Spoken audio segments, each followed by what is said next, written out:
Thanks for joining again. In this video, we will look at how to pair a machine. So if you do not have any machines paired at the moment, this is what it will look like for you. No machines available. So let's go ahead and pair our first machine. To do that, we click this small add button here at the top and you will see a QR code. And this is your pairing code. Now you can either simply take a photo of this QR code and head over to your machine, or you can of course just access this admin panel through your mobile browser and display the QR code again.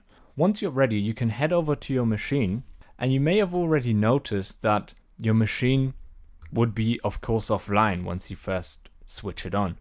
The first thing you would have to do, if you haven't already done so, is connect it to the Wi-Fi. To do that, you first need to access the admin screen. When accessing the admin screen for the first time, you do this by connecting a keyboard to your machine via USB and simply hitting the escape button. Once you press the escape button, you will enter the admin screen. This is what it looks like. And at the top, you see the Wi-Fi button. Once you press that, you will see the available Wi-Fi networks and you'll be able to pick one. Please note that if you do have a SIM card in your machine, you don't necessarily have to connect to the Wi-Fi, as the machine would automatically use your mobile data for internet access.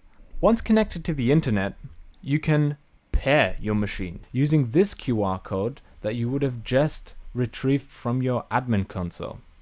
So once you press pair, the machine will prompt you to scan the QR code. So let's now come out of this menu, and you see the machine is still offline, and this is because for security reasons the machine is disabled by default. However, if we now have a look at our admin console one more time, we should be able to now see our first terminal. So if we refresh the page, we can now see our terminal. The name by default will always be the serial ID. The serial ID will also be on the badge on the side of your machine. What you will also see is that the status is currently switched off. When you see this symbol, it means that the machine is actually currently switched off by you. I'll show you how to change this in just a second. In addition, you will see any pending cash. This would be money that a customer is currently inserting to the machine. So that means the customer is in the middle of a transaction. The cash box shows you money that the machine is currently holding. The recycler is money that the machine is currently holding for the purpose of dispensing it again. We'll discuss this in a bit more detail later. But let's have a look at the settings of the machine. Here we see some statistics again. Of course, there's not much to see because this machine has not actually engaged in any transactions yet, and it therefore also doesn't have a history. But let's customize the settings a bit. So this is where you can switch on your ATM, and this is where you can give your terminal a more appropriate name. You could name it something like, I don't know, Shopping Center 1.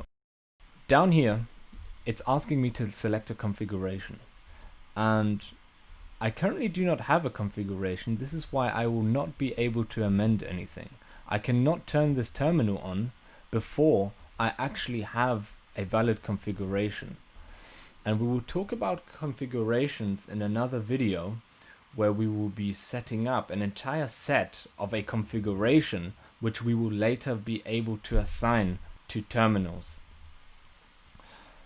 Now, in a nutshell, what a configuration is just a set of settings that allow us to control how this machine should behave. For example, which cryptocurrencies it should be able to sell, which wallet it should use, how much commission it should charge, and so on.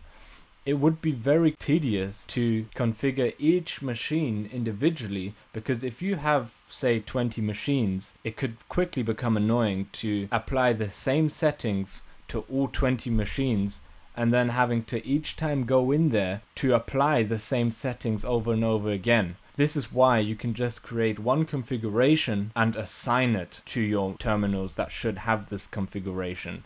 But if they should all be different, or some of them should be different, you can simply create different configurations and then apply those. This is the idea. So we will come back to this window once we have a valid configuration. Okay, in addition, you see the admin key here. Now, do you remember how you accessed the admin screen on your machine earlier? You plugged in a keyboard and you hit the escape key. Moving forward, you would not have to do this anymore. You can simply scan this admin key. Please note this admin key is unique to each machine. So this admin key will only work for this specific machine. If you have more than one machine, then you would have to click on the relevant machine within your terminals list to access this specific machine's admin key. Now, what we also have is a transactions tab and a cash collections tab. In the transactions tab, you would see any transactions that would have taken place for this machine and also any cash collections that would have taken place for this machine. We also have transactions down here.